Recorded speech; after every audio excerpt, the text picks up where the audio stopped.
کہ اللہ مسبب الاسباب ہے، وہ اسباب کا پابند نہیں ہے، وہ اسباب کا محتاج نہیں ہے، اسباب اس کے محتاج ہیں۔ اگر یہ یقین ہے تو اللہ پر ایمان ہے، یہ نہیں ہے تو تمہارا ایمان اسباب پر ہے، وسائل پر ہے، ذرائع پر ہے، مادیات پر ہے، اللہ پر نہیں۔ اس وقت کہاں راستہ تھا؟ کوئی راستہ تھا؟ سمندر ہے اور ادھر سے لشکر آ گیا ہے۔ کلا ان معی ربی سیہدین۔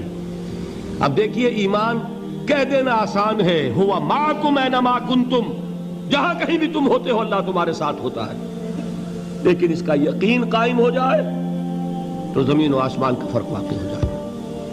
یہی بات ہوئی حضور کے ساتھ۔ غار ہے، چھپے ہوئے ہیں محمد الرسول اللہ اور آپ کے وہ یار غار ابو بکر صدیق رضی اللہ تعالی عنہ۔ اقبال نے حضرت ابو بکر کی شان میں چند اشعار کہے صرف، لیکن واقعہ یہ ہے کہ بھاری بھاری نظموں پر اور قصیدوں پر بھاری ہے، طویل ترین نظمیں اور قصیدے ہوں ان پر بھاری ہے۔ ہمتیں ابو بکر کی ہمت جو ہے، کشت ملت را جو ابر، جیسے بارش سے کھیتی اپجتی ہے، ابو بکر کی ہمت اور عزیمت اس امت کو اسی طرح سینچنے والی ہے۔ ثانی اسلام و غار و بدر و قبر، وہ دوسرے تھے اسلام میں، دوسرے پہلے کون تھے؟ انا اول المومنین، حضور فرماتے ہیں سب سے پہلا ایمان لانے والا میں، دوسرے ابو بکر۔ ویسے ہمارے ہاں یہ چلتا ہے اختلاف، حضرت علی پہلے ہیں کہ حضرت ابو بکر پہلے ہیں، لیکن اس میں بڑی خوبصورت تطبیق قائم کی ہے علماء نے اور بہت صحیح ہے۔ چار کے بارے میں فیصلہ ہی مت کرو کہ کون پہلے ہے، ان کی ایک عجیب تقسیم کر دی ہے۔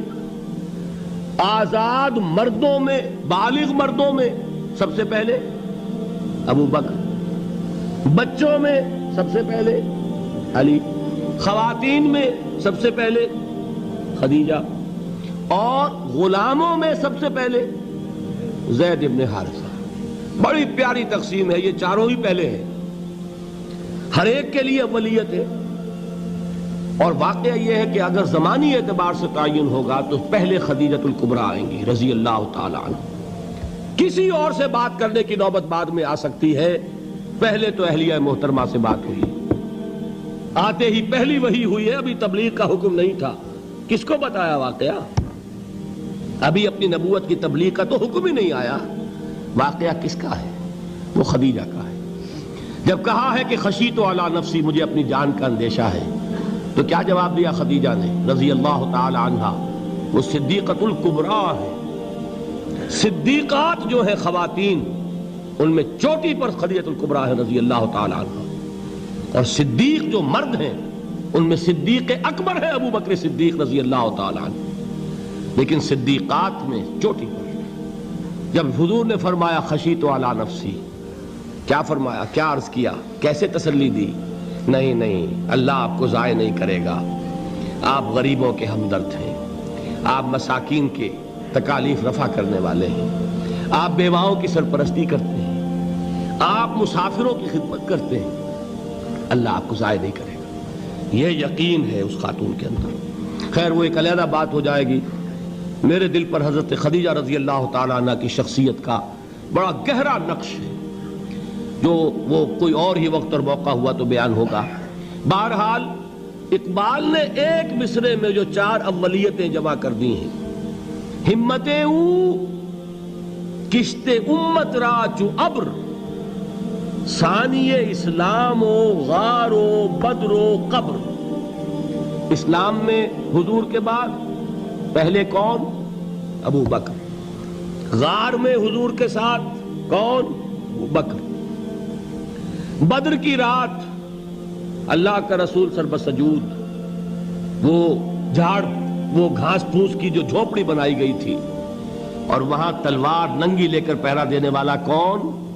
ابو بکر۔ اور اس حجرہ عائشہ میں محمد کے بعد سب سے پہلے دفن ہونے والا کون؟ ابو بکر رضی اللہ تعالی عنہ وصلی اللہ علیہ وسلم۔ وہ جو معاملہ میں سنا رہا تھا غار ثور کا، حضرت ابو بکر بھی حضور کے خیال سے لرز گئے ہیں. آپ کو یاد ہوگا کہ جا کر پہلے تمام جتنے سوراخ تھے انہیں بند کیا ہے. ایک سوراخ رہ گیا تھا جس کو بند کرنے کے لیے کوئی کپڑا نہیں تھا. وہاں اپنی ایڑی رکھی ہے. تب کہا ہے حضور سے تشریف لائیے, اور اپنے زانو پر حضور کو لٹایا ہے. اور وہاں کسی موذی جانور نے کاٹا ہے. حضور کی آنکھ لگ گئی تھی. اس وقت اس بل کے اندر جو بھی بچھو ہے کیا ہے واللہ عالم, اس نے کاٹا ہے. اس کی تکلیف کی وجہ سے ابو بکر کی آنکھوں سے آنسو ٹپک گئے. حضور کے چہرے مبارک پر پڑے ہیں تو حضور جاگے ہیں, معاملہ کیا ہے. ایڑی نہیں ہٹائی وہاں سے, مبادا وہ جانور وہاں سے نکل کر محمد الرسول اللہ کو کوئی گزن پہنچا دے. ابو بکر کی ایڑی ہے, جس طرح چاہے کھا لے, ختم کر دے, جان نکل جائے تب کوئی آنچ آئے محمد پر تو آئے, لیکن جیتے جی نہیں. وہ ہے ابو بکر حضور کے خیال سے. اس وقت حضور نے پھر اپنا لعاب دہن لگایا ہے اور اس سے پھر آپ کی تکلیف ختم ہوئی. جیسے خیبر میں حضرت علی کی آنکھ دکھ رہی تھی, اس کو جو شفا حاصل ہوئی ہے وہ بھی حضور کے لعاب دہن سے ہوئی. تو بہرحال اس وقت انہوں نے کہا ہے کہ اے نبی یا رسول اللہ, اگر اس وقت ان میں سے کسی نے غیر ارادی طور پر بھی اپنے قدموں کی طرف جھانک لیا تو پکڑے جائیں گے. کیا جواب تھا اللہ کے رسول کا؟ لا تحزن ان اللہ معنا. اللہ ہمارے ساتھ ہے, کیوں گھبراتے ہو ابو بکر. یہ ہے ایمان باللہ, میرا مالک اللہ, میرا رازق اللہ, میرا محافظ اللہ, میرا مددگار اللہ, میرا پشت پناہ اللہ, میرا دوست اللہ. یہ دوستی ہے اللہ کی جو لب لباب ہے, حاصل ہے ایمان کا. اسی کا نام ولایت ہے. اولیاء اللہ کے سروں پر سینگ نہیں ہوتے. جس کے دل میں ایمان راسخ ہو چکا ہو وہی اللہ کا ولی ہے. جسے اللہ پر یقین ہو چکا ہے وہی اللہ کا ولی ہے.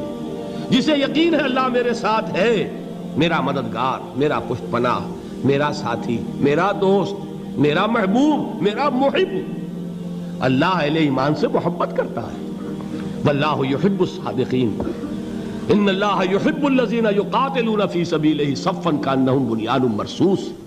اللہ محبت کرنے والا, اہل ایمان محبوب, اور اہل ایمان محبت کرنے والے اللہ محبوب. والذین آمنوا اشد حبا للہ.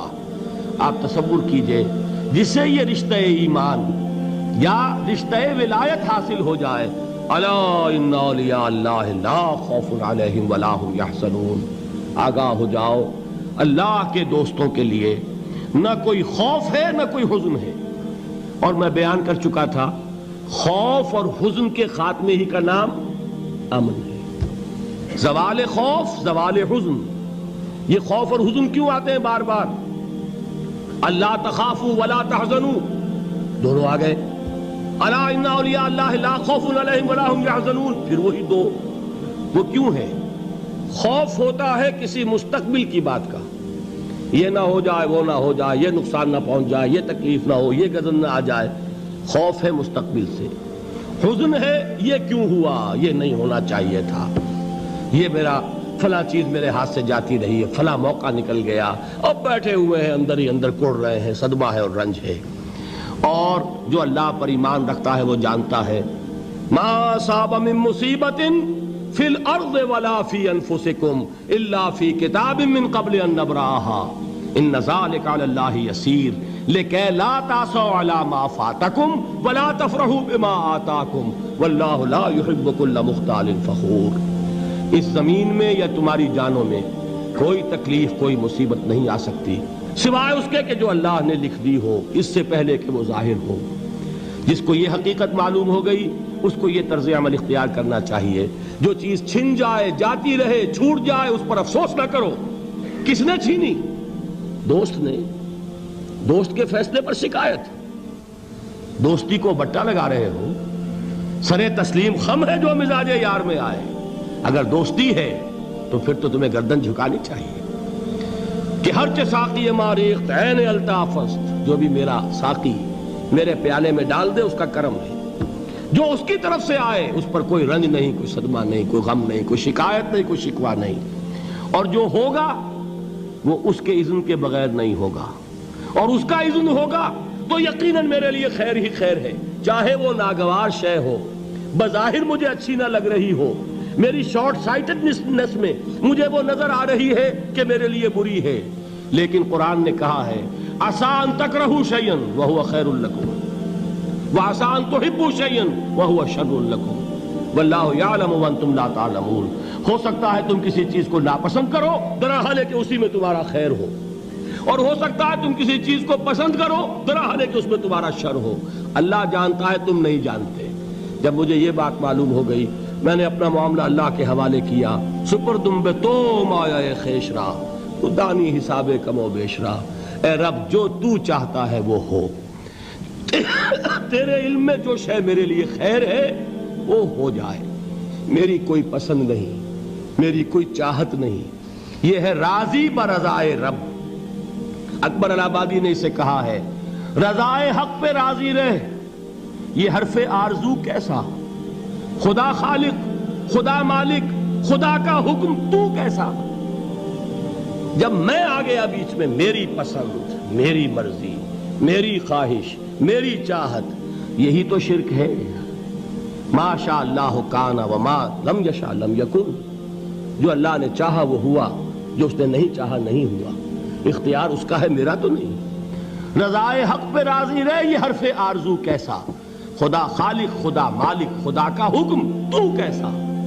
اقبال نے اسے کہا ہے فارسی میں، اب آپ کہیں اس کا ترجمہ بھی کرو تو وہ مجھے ذرا اس وقت کچھ بہت ہی بدذوقی کسی بات نظر آئے گی۔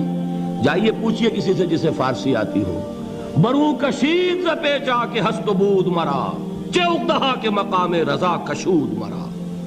مجھے تو تمام پیچ و خم سے نکال دیا اس مقام رضا نے، میں راضی برضائے رب ہوں، جو فیصلہ اس کا میں اس پر راضی۔ تو کہاں کا حزن اور کس کا خوف، یہی زوال حزن اور زوال خوف، یہی ہے امن، یہ نتیجہ ہے ایمان کا۔ تو جان لیجئے یہ ہے لب لباب، یہ ہے حاصل ایمان کا، یہ ہے تو ایمان ہے، یہ نہیں ہے تو ایمان نہیں۔